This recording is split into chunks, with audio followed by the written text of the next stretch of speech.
శ్రీమాత్రే నమః. మిత్రులందరికీ శుభోదయం. ఈరోజు శ్రీ విశ్వావసనామ సంవత్సర ఆషాఢ బహుళ పంచమి మంగళవారం. ఈరోజు జూలై 15, 2025 తేదీ మంగళవారం. ఈరోజు శతార నక్షత్రం ఉదయం 7 వరకు ఉంది. తదుపరి పూర్వభద్ర.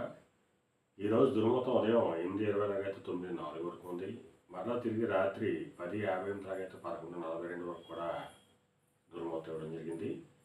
వజ్యం మధ్యాహ్నం 1:17 లాగైతే 2:49 వరకు కూడా వజ్యం ఇవ్వడం జరిగింది. ఈరోజు పంచాంగరీత్యా ఈ రకమైనటువంటి ఫలితాలు గోచరిస్తున్నాయి. అలాగే ఈరోజు నక్షత్రమైనటువంటి శతతార పూర్వభాద్ర నక్షత్రాలు ఎవరికి తారా బలం కుదురుతుందో మనం పరిశీలించినట్లయితే పుష్యమి, అనురాధ, ఉత్తరాభాద్ర ఈ నక్షత్రంలో జన్మించినటువంటి మన మిత్రులందరికీ కూడా ఈరోజు నక్షత్రాలైనటువంటి శతతార పూర్వభాద్ర నక్షత్రాలు అనుకూలంగా ఉంటాయి. అందువలన ఇప్పుడు చెప్పుకున్నటువంటి నక్షత్ర జాతకులందరికీ ఈరోజు శుభకరంగా ఉండే అవకాశం ఉంది. అలాగే ఈరోజు రాశి ఫలాలను మనం పరిశీలించినట్లయితే మేషరాశిలో జన్మించిన వాళ్ళకి చేసేటువంటి వ్యాపారాలు లాభసాటిగా సాగుతాయి. వృషభ రాశిలో జన్మించిన వాళ్ళకి ఉద్యోగ అవకాశాలు పెరుగుతాయి. మిథున రాశిలో జన్మించిన వాళ్ళకి పితృరాజధానికి సంబంధించిన శుభవార్తలు వింటారు. కర్కాటక రాశిలో జన్మించిన వాళ్ళకి అనారోగ్య సూచన, ధన వ్యయం, కార్యాటంకాలు ఏర్పడతాయి. సింహరాశిలో జన్మించిన వాళ్ళకి కళత్రపూర్వక ధనలాభం కలుగుతుంది. కన్యారాశిలో జన్మించిన వాళ్ళకి శత్రుభయం కలుగుతుంది. తులారాశిలో జన్మించిన వాళ్ళకి సంతానానికి సంబంధించిన శుభవార్తలు అంటారు. వృశ్చిక రాశిలో జన్మించిన వాళ్ళకి ఆకస్మిక ప్రయాణాలు చేయాల్సిన అవసరం ఉంటుంది.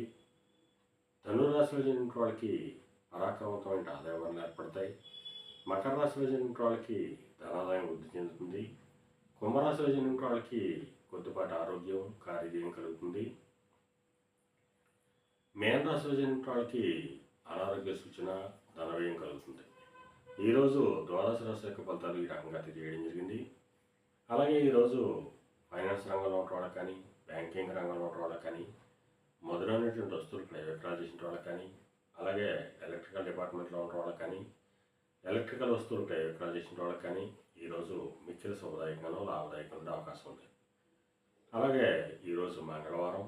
అందువలన ఆ సుబ్రహ్మణ్య స్వామిని, షణ్ముఖుని తేనెతో కానీ చిరకరసంతో కానీ అభిషేకించినట్టయితే సర్వశుభాలు కలుగుతాయని చెప్పి శాస్త్రీయ తెలియజేయడం జరుగుతుంది.